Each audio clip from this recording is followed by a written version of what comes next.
Alright, let's get with it. First off is Curse of the Blood Rubies. Other than good humor, this is a by-the-numbers affair that suffers from the typical irritating habit of Dragon Ball movies by showing us things we already saw in the show. In this case, Goku meeting Bulma. It's fun while it's on, but it's ultimately forgettable. Sleeping Princess in Devil's Castle. It's neat to see Launch in the Dragon Ball movie. This is her first appearance. I love Launch. And the additions of Lucifer, one of the series' seemingly hundreds of versions of the devil, is cool. And also, the Demon World's pretty awesome too. But other than that, I feel about the same about this one as I did the first one. It's okay.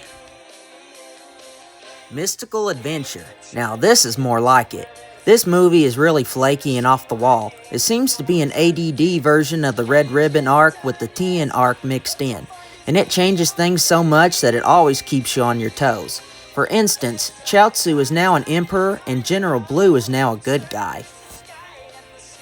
And it's always great to see Mercenary Tao as the main villain. In fact, there's a ton of characters in this movie. I don't know how they stuffed them all into 46 minutes. I actually thought I saw Elvis for a second. In short, this one is so off the wall and crazy, I can't help but love it. It's definitely my favorite movie from the original Dragon Ball series. Now for the giant elephant in the room, Dragon Ball Evolution. How's this for a hot take? I kinda like this piece of crap. Don't get me wrong, I know it sucks. But man, it's so funny. I know what you're thinking. He has no taste. He can't be trusted. If I were to get on stage and proclaim that I gave this movie a C, I'd be booed off the stage. This film featured corny special effects, stupid dialogue, and a King Piccolo that's so crappy it's like Joel Schumacher Batman bad. And it was in live action, which means there's no animation, duh, and therefore no Chris Sabat or Sean Shamel to save the day. And Dragon Ball creator Akira Toriyama has been very vocal about his hatred of the film. And Justin Chatwin, the guy who played Goku in this movie, was so embarrassed that he actually apologized to Akira Toriyama publicly.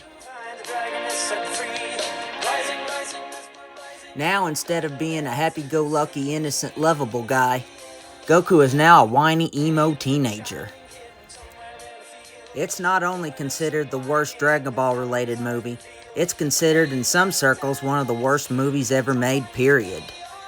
It doesn't even feel remotely like a Dragon Ball film. It seems more like a crappy high school angst film with some fighting thrown in. But for all that, I had fun. Don't get me wrong, this is far from a good movie, but the film was such an interesting train wreck, I couldn't help but get guilty pleasure enjoyment out of it. If people can get enjoyment from a piece of crap like Plan 9 from Outer Space, they shouldn't have any trouble having fun with this dreck.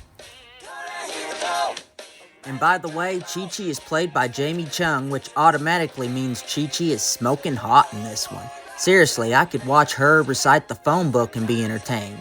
Can you say sexy in Korean? It's dumb entertainment to be sure, but it's still entertainment. I have a sort of affection for this film that mothers have for their mentally disabled sons or daughters. Path to Power, another redo of the Red Ribbon stuff, though this one was actually released not too long after Dragon Ball Z ended. It's nothing we haven't seen before, but it's consistently entertaining throughout. Now to rank the top 10 movies all time. Honorable mentions: Mystical Adventure and Tree of Might. Number 10, Return of Cooler. I know I should exclude it for the terrible plot, but the action is just too good. Number 9, Wrath of the Dragon. Number 8, Bardock the Father of Goku.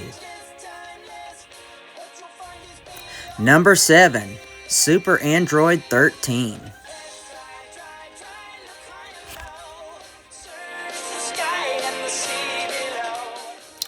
Number 6, Resurrection F.